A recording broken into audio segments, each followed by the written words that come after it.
Good morning, YouTube. I was perplexed by a recent list on Jalopnik.com where they polled their audience on a list of cars most likely to last 250,000 miles. Now, current new cars that you can buy today that you think will last 250,000 miles. The distance from the Earth to the moon, which I have owned several cars that have made it. I currently own several cars that have made it. I feel like as a used car dealer for a decade plus before I started YouTubing and hanging out with supermodels, supermodels. SS. I didn't want to do plural and then get myself in trouble because there's only one. I dealt a lot in hoopties. Yes. Because if I said supermodels, then you're like, who else? Exactly. Right? So I saved myself there. Because I was thinking it, I saved myself there. And so this list on Jalopnik, and I felt like it was I was like, this was the dumbest list I've ever seen with very few exceptions. Right. Just like, obviously it came from the audience, and I don't know if they were trolling or if they're really just that diluted. So, what is your draw though? Because you do have a lot of cars that have over, like you have a 1,000,000-mile truck. Yes. Your Cummins the truck. 1,000,000-mile Ram. I had a Lexus with 350,000 miles on it. I currently have the Ford Raptor, the 6.2. Those things are tough as nails. With 306,000 miles. Blew up the motor on my Porsche with 240,000 miles. You're like a professional. And I do have another high mileage vehicle coming very soon. I'm very excited to unveil that one. But there's so many. Yeah. So after this list, I want to hear your top 3 list of the highest mile cars you think. Most certainly. But here are the dumb ones from Jalopnik. The first one is the Lucid. What? There's no way. This just came out. How do they know? No. No. No chance. No, I mean, first of all, an electric car is already going to be challenged unless it's in a very short time span. It might be possible if you're driving 50,000 miles a year to get to 250,000 miles. But I feel like electric cars, it's more of an age being an issue than the mileage driven. So the drive motors, I suppose, would be more on mileage, but the batteries themselves, it seems like they age out. But a Lucid is a very complicated car that has just come out. And there's a lot of technology in there. Right. Well, it also might have to do with what climate you live in, too. Does cold affect batteries even sooner? Because it obviously has an effect on them. Yes, if they do live in a lot of temperature extremes and that up and down, it would shorten the life of the battery as well. But I mean, less about the battery, more about the car itself. And if you look at it, no. It's not going to make it 250,000 miles. There's just no way. Next on the list is the new Mercedes-Benz S Class, which normally I would have agreed with this. And there's so many examples of especially old diesel Mercedes and the generation that have followed up until, 10 years ago. Right. But now they are so complicated. The screens throughout, you have 4 or 5 screens just in the front. And the motors, they all have these very complicated turbo systems and emission systems and all that stuff. Keeping this running to 250,000 miles would be insane. Not happening. No, no. I mean, not a thing. It's just crazy. And they had the next one, the hybrid pickup Maverick. Ford Maverick. Okay, what are you thinking about that one? Because a hybrid, that's supposed to be the best of both worlds. There's a lot of variables here, but the first generation of Ford hybrids were really bad. Yeah. And I don't know if they've gotten better. This is certainly a fantastic car. Right. I wish they would build enough to satisfy the demand because it is a 40 mile per gallon pickup truck. Unbelievable. And it's really good looking. Right. It's small. Most people buy these big giant bulldozers. They start at like low 20s. Right. $1,000. They're a great car, but once again, a brand new technology for Ford, and I really don't know, I'm sure it's a CVT transmission. I'm not sure where they get their CVTs from, but that's a big variable there. The battery system, a big problem with the early hybrids. I don't know if they've overcome that or not. But maybe this is a much simpler car. Well, so it's certainly possible. I don't want you to get mad at me. Anybody, because I'm making these huge generalizations. Right. But a lot of men buy pickup trucks.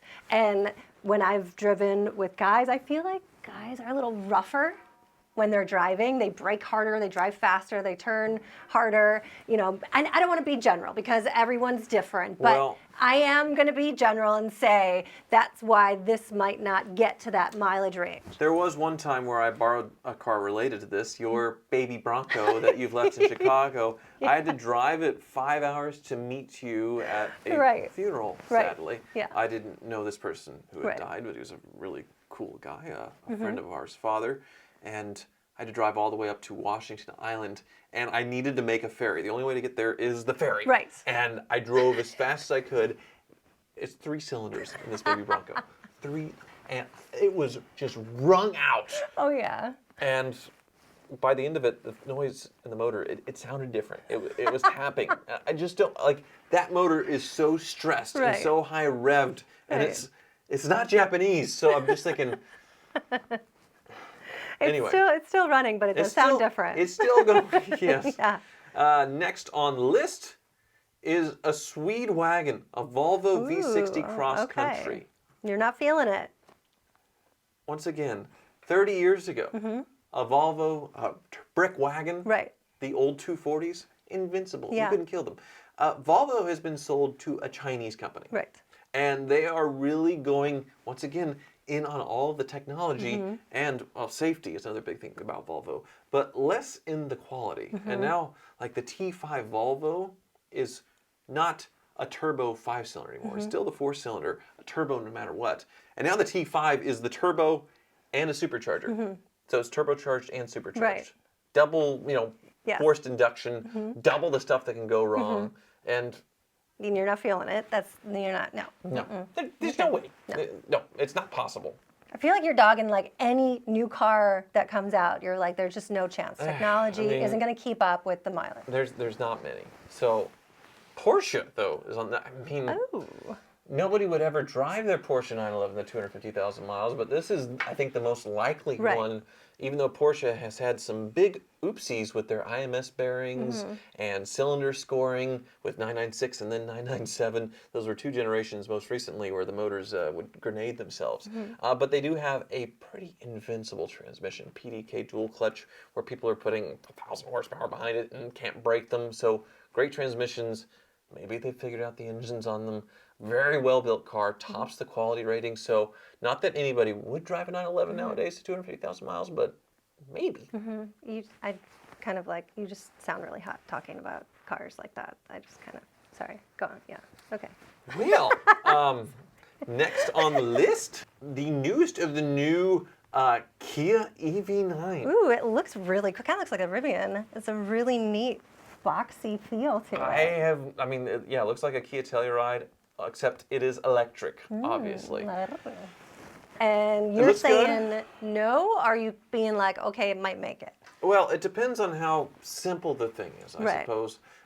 If they're actually able to make cheap battery replacements, if they're warrantying it for unlimited miles, I Right. suppose it's certainly an option. But Right. once again, the drive motors on these things, on these electric cars, they wear out. Right. The batteries on them wear out. The battery is the thing that will total out the car. Right, right. Because if it's a $10,000, $15,000, $20,000 replacement, people are just going to throw them away. Right. Well, and here's the thing. It's like even with our phones and our iPhones, you can't just, I mean, you could buy a replacement battery, but they always tell you to just buy a new phone. They haven't figured out, even just on our tiny phones, how to do replaceable batteries. How are they going to ever do that with these? It's always going to be a thing.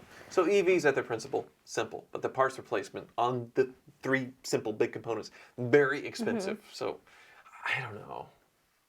Next is the Prius, which, there you go. Those are capable of 250,000 Okay. miles. All the previous generations, I'm not sure about the new one, but the CVTs are planetary drive, so they're just giant gears that are invincible. I don't think there's ever been a Prius transmission failure. I can't imagine. Right, so- And then the engines, simple 4 cylinders that aren't stressed out too much because anytime you hit the gas, you have the battery helping you. Or is it like these big muscly meatheads aren't buying them because they're not cool, oh, it's a big truck, and then so those guys aren't like totally tearing them apart on the road? No, well, Come a on. little bit of maybe good ownership, but Right. it's just good engineering. They've been building them for a very long time, and Yeah. So this belongs on the list. Yeah, Japanese quality. Right. I'd say that is a really good choice for a Okay. car to go 250,000 miles. And then the next one is not a car, but a motorcycle, the Iron Butt. So the Honda Goldwing. Okay. Which John Ross, Watch Air Go, Yeah. did try to do the Iron Butt. I believe he still has one of these. He Right. wrapped it in some hideous camouflage thing Oh, no. that he didn't quite all the way commit to, so it was kind of red, which was the base color, and then Yeah. half camo. It looked really Does strange. he know you think it's hideous? The whole internet told him it was hideous, so Oh, I don't think he's no. going to be offended by me saying that. Okay. But he Well, has does know one of now. these. I've never ridden one. It looks like you're trying to ride a bus. Right. And I'm not a motorcycle guy, but it looks like too big. Well, it looks safer though if you're gonna drop it. Like there's a lot surrounding you. It's a very simple Honda. I suppose it is possible. I think 100% Jakey had one that ruined his life though, right? With the carburetor, the old carburetor one? Yeah, fuel tank got a hole in it, and you have to disassemble the entire bike to get the fuel tank out because it's in the very middle under the seat. So no, that's a headache. So that's tough. If you ride a motorcycle 250,000 miles, and a cat is hitting our camera. So sorry about that. Her name is Neelix. She's not just a cat. We need to poll the audience. Is the cat annoying to you? No, Do you want less cats? don't you say that. Neelix. The next car on the list, Mazda Miata. All right. Miata is always the answer. I'd say certainly possible. That's what Miata stands for. Does it really though? Because you told me that. M-I-A-T-A. Well, no, it's whatever name they named it, but certainly possible. Right. Very simple, basic car. They haven't strayed too far from the original DNA of the Miata, and so I would say certainly possible. Right. Yes. Right. Okay. It belongs on the list. So far, the Prius and the Miata, you're saying belong I on like this those list. two, and then the Toyota Corolla, Yeah. right? Okay. 4-cylinder Toyota Right. Corolla, basic transportation, Yeah. great engineering, quality. That's a good choice. And then the Chrysler 300 is a surprise on this list. And initially I was like, what? Yeah. Then I thought about it. Yeah. They've been making these cars basically the same way since Right. the early 2000s. Right. They're going out, and this is done. The Hemi, all this stuff, the V8s, they're all gone. But this is 15, 20 years of perfecting this car right, Right, here. right. And it's done. And when I think about it, like in Dodge Rams, right now, people would argue the most reliable truck is the Ram Right. V8, which is weird to think nowadays because not that long ago it wasn't the case. But in this, it's sort of the same principle. It's a rear-wheel drive based V8 or Right. V6, and initially developed with Mercedes. So the chassis and the original engineering was very good German engineering. So I would say, yeah, Okay. you could pick much worse. Right. This one belongs on the list as well. It is owned by Stellantis, though, and there's plenty of Italian tech in there. So imagine like your infotainment screen would die and things, but the car might last. Next one is the Honda truck, which is funny they call it a Honda truck because it's definitely not a truck. No. Well, it's a crossover SUV with a bed in the back. So Oh, okay. We need to Yeah. come up with a name for that. It's Yeah. its own little area of expertise. well, so the Honda Ridgeline, which I've heard called the Honda Ridge because it's so disgusting. What is, Are we able to what say is that? What does that we mean? probably have. Well, it's probably going to have to be bleeped. What does that mean? I assume that's going to be bleeped. But yeah, it's not a very pretty truck, but it's certainly very useful, and it's a Right. lot like the Ford Maverick, where Right. it's a crossover base, so better gas mileage. I would say good Japanese car, relatively simple, certainly capable of it, but nobody's really buying them because bros want their big brodozer looking trucks, and that is not brodozery looking at all. I mean, if a dude pulled up in a Honda Ridgeline, April, be honest.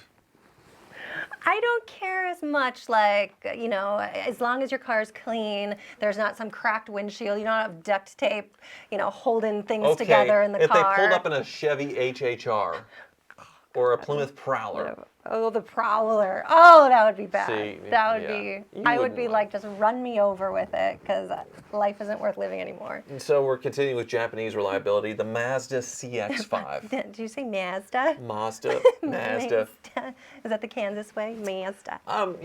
As far as quality, they're always a little bit behind Toyota, and they're good cars. They're fun to drive.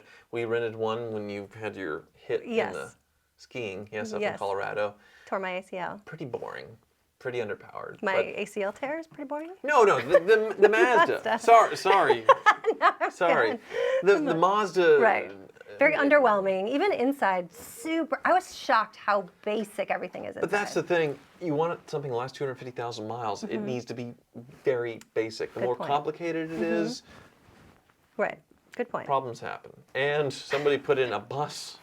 Well, of course a Greyhound bus is going to last that long, so old buses certainly should be able to go 250,000 miles. And then another obvious choice, the Toyota 4Runner. Oh, those are never going to die, ever. They're fantastic. And especially with this one, they're going out with, I mean, they've been making this style of 4Runner forever. Yeah. Oh, forever. yeah. Oh, yeah. What do you think is the best generation of those 4Runners? What is? They're all the same. They're all good. Yeah.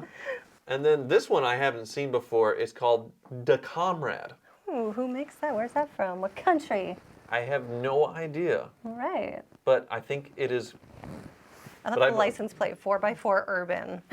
What does that even mean? Oh, it's a Lada, so it's made in Russia. That's a joke. That is somebody trolling Jalopnik, saying that a Russian car would actually last 250,000 miles. All right. Although it does look like a bare bones basic SUV, so maybe it's probably better than some on this list. And somebody who looks like has a personal connection to Nissan said a Sentra, which no. No, just Nissan and transmission. Just Google it. And for whatever reason, they've known about their belt-driven CVTs for over a decade now, 20 years maybe, and still haven't done anything really to beef these things up at all. And you're supposed to service them, change the fluids so it doesn't mess up the belts inside these transmissions, but nobody does it because they're cheap cars and nobody's going to pay that much for a transmission flush. So they're all dying at 100,000 miles. Okay. No, there's a few exceptions where they don't have the transmission, but then there's other Nissan issues. No. Okay. No. So that is the Japanese exception there. The Big Bay Energy Nissans, no. So that's the list, April. Oh, that's the last on the list there. Okay. All right. So what do you think, though? I mean, like, I know there's a ton of them on there that you're like, get rid of. What's your top three? What are you putting out there? Well, if we're excluding Toyota, if we're excluding Japanese reliability, and we're going for, let's say, a truck, I think the 6.2 Raptor, or any Ford with that 6.2 engine that I have out there with 306,000. You're pointing because it's parked right behind us. 306,000 miles on the thing. It's fine. It's totally fine. And there was definitely some issues with Ford before, and there's the 5.4 generation with the cam phasers and the ones where they pop out their own spark plugs. So they've had plenty of mistakes, but for whatever reason, they got that 6.2 right. Right. And so it is a fantastic used car, and I think definitely one you should buy. When it comes to SUVs, well, there's the Majesticades. Oh my gosh, the GMT 800 chassis will outlive us all. That 6-liter Vortec in there, 345 horsepower. Wonderful. Right. Now there is the transmission that is a little bit weak in there. You might catch it once and have to spend a little bit to rebuild a transmission, but the rest of the car, very solid. Are you showing any favoritism because you're madly in love with them? No. Okay. No. Just drive down the road and look around and see how many early 2000s GM products are still on the road. Right. Not the Trailblazers. Think about how many Trailblazers they sold in comparison to like Tahoes. There's 10, 20 Tahoes to one Trailblazer still on the road because those were junk. So it's just an exceptional vehicle. A Ford Expedition of that same generation, none of them left on the road because they're junk. Okay, all right. So cars, I have to think of something modern. Buick.